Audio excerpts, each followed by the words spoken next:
जय हिंद दोस्तों जैसा आप जानते हैं कि इस समय मिडिल ईस्ट कॉन्फ्लिक्ट के चलते पूरी दुनिया प्रभावित है।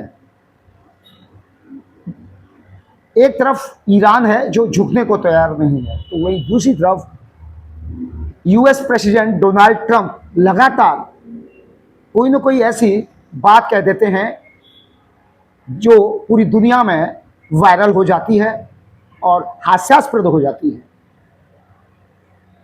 दूसरी तरफ इजराइल है, लगातार धमाके किए जा रहा है। उसका तो दो टूक है, जब तक उसकी कमर नहीं तोड़ देगा तब तक हमले नहीं होंगे। ईरान भी लगातार मिसाइल और ड्रोन से हमला कर अमेरिका के सहयोगियों, जहां पर उनके सैन्य अड्डे हैं, सैन्य बेस हैं, वहां पर लगातार मिसाइल से हमला कर रहा है, जिससे उनके सहयोगी राष्ट्रों की हालत खस्ता है। कोई भी झुकने को तैयार नहीं है। अमेरिकी राष्ट्रपति डोनाल्ड ट्रंप अपने ही चक्रव्यूह में फंसे हुए दिखाई दे रहे हैं, तो वहीं दूसरी तरफ नेतन्याहू भी अब फंसते दिखाई दे रहे हैं। उन्हें नहीं पता था कि यह युद्ध यहां तक पहुंच जाएगा कि उनका शहर का जर्रा जर्रा छलनी हो जाएगा। दोनों ही राष्ट्रों के प्रधान प्रमुख फंस रहे हैं और इस महायुद्ध से निकलने की भरकस प्रयास करते हुए दिखाई दे रहे हैं, तमाम कवायदें करते हुए दिखाई दे रहे हैं।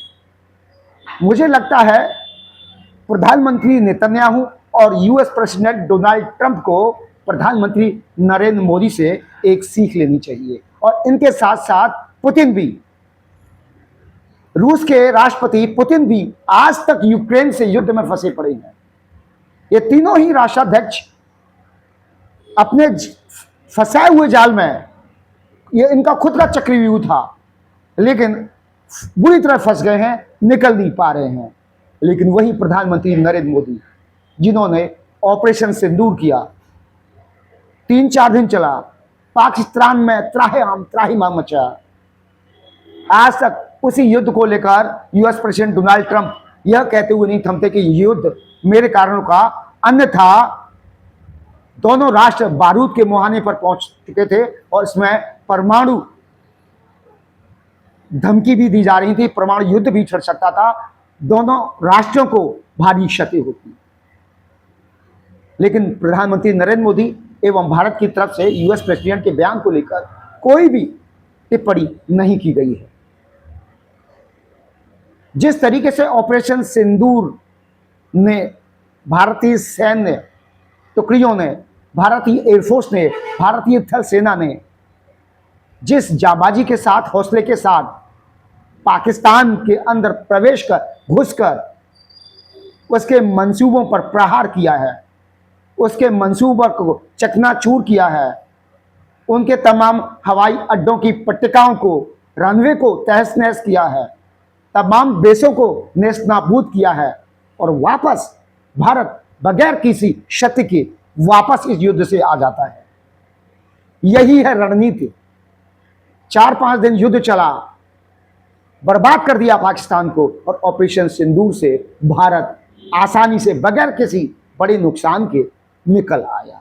भारत की अर्थव्यवस्था को किसी भी तरीके की कोई क्षति नहीं पहुंची। वहीं आज रूस, अमेरिका और इजराइल बुरी तरह फंस गए हैं। अब इनको समझ नहीं आ रहा इस युद्ध से, उनके खुद के बिछाए हुए युद्ध के चक्रव्यूह से कैसे निकला जाए। मुझे लगता है एक बार इन तीनों राष्ट्राध्यक्षों को प्रधानमंत्री नरेंद्र मोदी से सीख लेनी चाहिए। इन युद्धों के चलते दुनिया की अर्थव्यवस्था चरमरा रही हुई है। हार्मुज हर कोई जानता है, वहीं से सभी शिप्स का आवागमन होता है। उस पर ईरान ने अपना कब्जा कर लिया और साफ धमकी दे दी है कि बगैर टैक्स दिए वहां से कोई भी जहाज नहीं निकलेगा। अब देखना होगा आने वाले समय में यह युद्ध किस करवट बदलेगा। लेकिन प्रधानमंत्री Netanyahu, US president Donald Trump और यूक्रेन युद्ध में व्यस्त व्लादिमीर पुतिन अभी भी फंसे हुए हैं।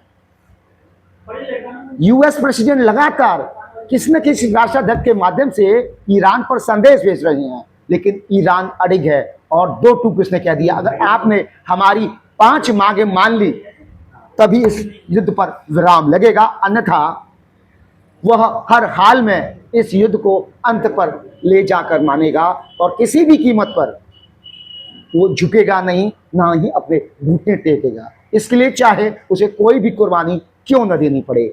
अब यह समय बताएगा कि ये विश्व युद्ध कहां करवट लेगा, किस मुहाने पर आकर थमेगा, लेकिन इस युद्ध के चलते दुनिया की अर्थव्यवस्था चरमराई हुई है। भारतीय अर्थव्यवस्था, दुनिया की अर्थव्यवस्था डावाडोल है। शेयर मार्केट रसातल में दिखाई दे रहे हैं। हर खासो आम, दुनिया का हर खासो आम इस युद्ध से प्रभावित दिखाई दे रहा है।